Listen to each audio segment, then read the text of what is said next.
جیسا کہ آپ جانتے ہیں دوستوں کہ ہم ازدواج مطہرات کے بارے میں جان رہے ہیں، تو کیا آپ نے حضرت میمونہ رضی اللہ تعالیٰ عنہ، حضرت صفیہ رضی اللہ تعالیٰ عنہ اور حضرت ام حبیبہ رضی اللہ تعالیٰ عنہ کے بارے میں پڑھا اور جانا ہے؟ تو چلیے آئیے آج کی ویڈیو میں ہم آپ کو ان کے بارے میں بتاتے ہیں۔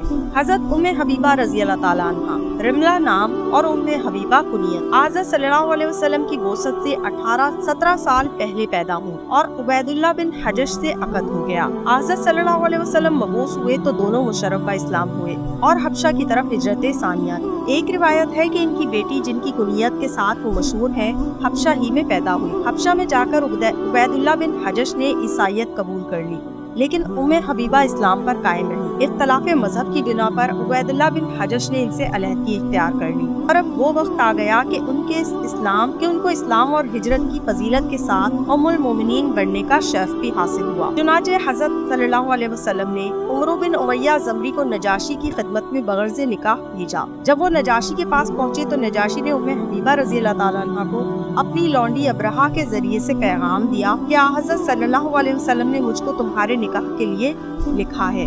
انہوں نے خالد بن سعید اموی کو وکیل مقرر کیا اور اس مسئلے کے صلے میں ابرہہ کو چاندی کے 2 کنگن اور انگوٹھیاں دی۔ جب شام ہوئی تو نجاشی نے جعفر بن طالب اور وہاں کے مسلمانوں کو جمع کر کے خود نکاح پڑھایا اور حضرت صلی اللہ علیہ وسلم کی طرف سے 400 دینار مہر ادا کیا۔ تمام لوگوں کے سامنے خالد بن سعید کو یہ رقم دی گئی تو لوگوں نے بعد نکاح اٹھنا چاہا، لیکن نجاشی نے کہا کہ دعوت ولیمہ تمام پیغمبروں کی سنت ہے، ابھی بیٹھنا چاہیے۔ چنانچہ کھانا کھایا، لوگ دعوت کھا کے رخصت ہوئے۔ جب مہر کی رقم ام حبیبہ کو ملی تو انہوں نے 50 دینار ابرہہ کو دی، لیکن اس نے اس رقم کو اس کنگن کے ساتھ جو پہلے دیے تھے یہ کہہ کر واپس کر دیا کہ بادشاہ نے مجھ کو منع کر دیا ہے۔ دوسرے روز ان کی خدمت میں عود، زعفران، عنبر وغیرہ لے کر آئیں، جن کو وہ اپنے ساتھ رسول اللہ صلی اللہ علیہ وسلم کی خدمت میں لائیں۔ جب نکاح کے تمام رسومات ادا ہو گئے تو نجاشی نے ان کو حبیل بن حسنہ کے ساتھ حضرت صلی اللہ علیہ وسلم کی خدمت میں روانہ کیا۔ ام حبیبہ رضی اللہ تعالیٰ عنہ نے 44 ہجری میں وفات پائی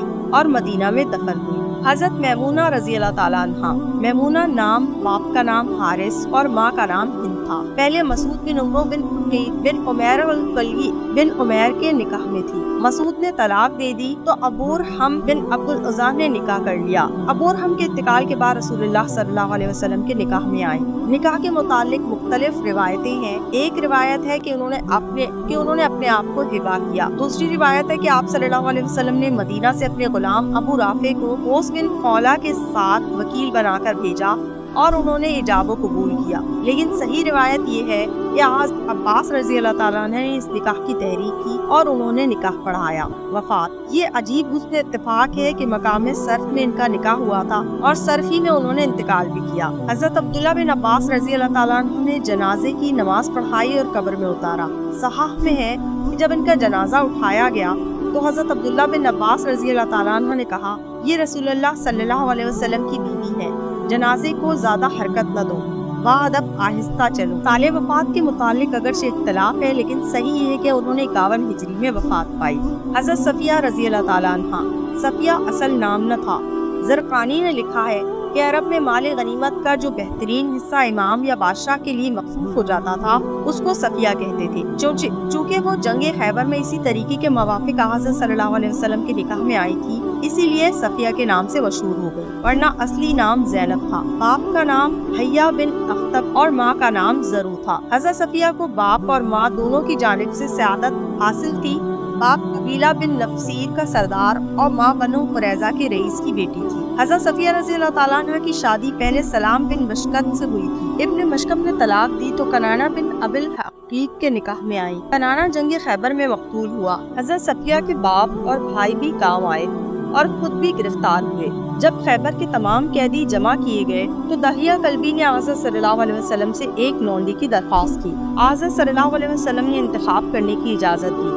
انہوں نے حضرت صفیہ کو منتخب کیا، لیکن ایک صحابی نے آپ صلی اللہ علیہ وسلم کی خدمت میں آ کر عرض کی کہ آپ صلی اللہ علیہ وسلم نے رئیسہ بن بنو نصیر و قریظہ کو دہیہ دے دیا، وہ تو صرف آپ کے قابل ہے۔ آپ صلی اللہ علیہ وسلم نے حکم دیا کہ دہیہ اس عورت کے ساتھ حاضر ہو۔ وہ صفیہ کو لے کر آئے۔ آپ صلی اللہ علیہ وسلم نے ان کو دوسری لونڈی عنایت فرمائی اور صفیہ کو آزاد کر کے نکاح کر لیا۔